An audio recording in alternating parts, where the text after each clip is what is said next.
Today's video, I figured I'd go over some of my top calisthenics only shoulder exercises. So the first exercise is the most obvious exercise when it comes to calisthenics shoulder exercises. It's going to be a heavyweight compound movement, which is wall handstand push-ups. Now the reason why we're not doing regular handstand push-ups is one, because it requires a lot of stability and balance in hand balancing. So we're really trying to focus on building mass in the shoulders. We want to take that stabilization factor out and that balance factor out and focus a lot more on the fatigue aspect of things. So you want to really tax and fatigue the muscle and break down the muscle to build back bigger and stronger. That's why you take things to the wall instead of just doing regular handstand push-ups, and do wall handstand push-ups from there. Not only do I think this is one of the best calisthenics exercises to build mass in your shoulders, I think this is one of the best exercises, period, to build mass in your shoulders. If you ever tried to overhead press your own body weight, it is super hard, just like it is super hard to do a full handstand push-up. If you're unable or unwilling to do wall handstand push-ups, you can do pike push-ups, which is an easier version of the wall handstand push-up, but it has its own benefits. In my personal opinion, it is better for hypertrophy because you're not going to be focused so much on strength and trying to push all of your body weight up at once.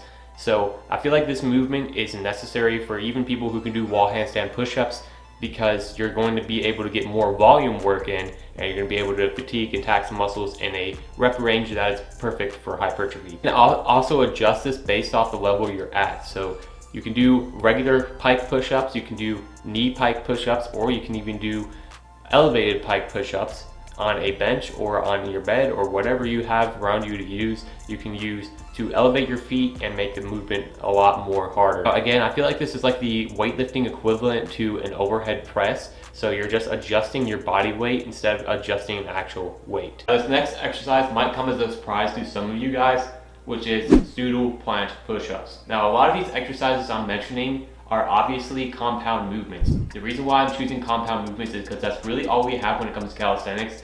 There are a couple of isolation exercises we will get into later, but not right now. Pseudo planche push-ups is really taxing on the lower chest as well as the front delt shoulder right here. So you're really going to be training this part of the shoulder, the front delt, a lot when it comes to the pseudo planche push-ups, pushing from your hips and going all the way up like this and protracting your scapula. It's definitely a highly taxing movement, so I would use this as part of a compound movement exercise, and I would include this in your compound movement exercises. So if you want a compound movement that also targets the front delt, but as well as a lot of the lower chest, the pseudo planche push-up is definitely an intense exercise you can use to do that. And in my personal opinion, the fun thing about calisthenics is you can actually take pseudo planche push-ups to failure. So if you're gonna do like a bench press per se, which also targets some of the shoulders, you can't actually really take that to failure safely. At some point, you're gonna get too strong to the point where you are handling a lot of weight,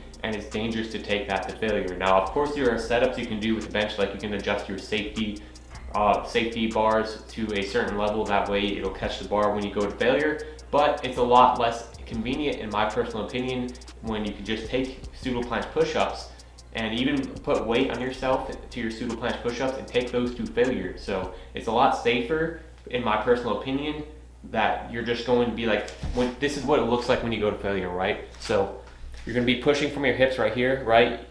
You go down, you can't come back up, right? All you gotta do is lay your body down and you're able to get back up off the ground. So the next exercise we're gonna be talking about is another compound movement that might surprise some of you guys, which is dips. So we're gonna be talking about body weight dip. When you're in a dip, if you look at the position you're in right here, right? You're actually at the bottom position. If you're locked out at 90 degrees, there's a lot of stretch and tension put onto the front delt. So once you push up, throughout the range of motion is pushing through your front delt as well as your lower chest here. So you're really squeezing, contracting, and you come all the way down and control the eccentric. And it's really like a weighted stretch for the front delt. So yeah, it also works some of the side delt as well. So it's not just a front delt movement. So this is definitely a highly recommended and good compound movement to build the shoulders up, as well as the lower chest. Again, there's a lot of lower chest movements in calisthenics, so I recommend you balance it out with some like upper chest movements such as elevated push-ups, but that's besides the point. this is definitely a highly taxing exercise, just like pseudo planche push-ups are, to build the front. Again, this is adjustable based off the level you're at. You can do bench dips, and you can do like bent knee bench dips if you can't really do dips right now and you're trying to build up to a full bench dip. So yeah, there's definitely things you can do to make things harder, easier, and just adjust things based to your level. If you thought isolation was impossible with calisthenics, this next exercise is going to prove you wrong. So this is basically a isolation movement for the side delt, which I recommend you do, which is body weight side delt raises. So you're basically in like a plank position and you're going to rotate your body out as well as focusing on contracting that side delt at the same time. Now, this is going to stimulate what a side delt raise would be, a side lateral raise, but it's going to be with your body weight. I don't feel the contraction as hard as I do when I do it with dumbbells, but it's definitely an option for those out there who don't have access to dumbbells or any weights. So definitely try out this body weight isolation movement, and you can definitely take these to failure as well. It's super safe to take to failure, so just be careful. It's also an ab exercise because you're really in a plank position, so you're probably going to feel some contraction in your ab as well, but it is the best we can get when it comes to body weight only and you're trying to isolate your side delt. This next exercise goes right along with the side delt raises, which is we're going to be doing rear delt activation, like what kind of raises. It's kind of like a floor press, I guess you could say. I don't really know what to call it, okay? So basically you just take your fist, you lay flat on your back, take your fist and drive them into the ground and try to lift your body up off the ground without using your abs. So this is a highly intense way to train your rear delts, which really don't often get trained a lot, even by weightlifters. It often gets neglected. So I definitely recommend you include this at the end of your workouts.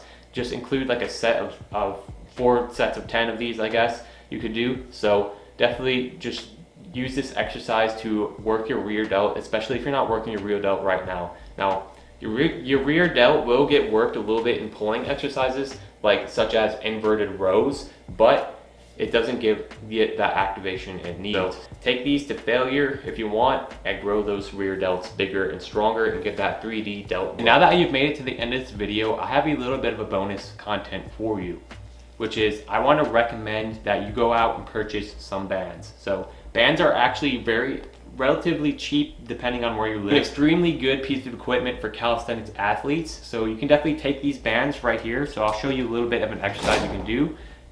I'll take the lightest band right here, step on it, and then you can take this out and do your own side delt raises. Now, obviously, I don't think this is perfect. You need to include some isolation exercises and do these at the end of your set to make these truly effective. But I don't really think they're like truly effective because of the way the resistance is. So the higher you go with these, like the higher you go, the more resistance you're going to feel. You can definitely take these and do some shoulder presses with it as well. There's a whole bunch of exercises you can look up online and do. I highly recommend getting these bands though. You can definitely use these for warm-ups. I use this one for warm-ups because it's like the lightest band, and I do like shoulder pass-throughs when I'm doing getting ready to do my push workouts. So yeah, definitely look into purchasing some good bands with variable resistance, and you can add isolation exercises with them for your shoulders.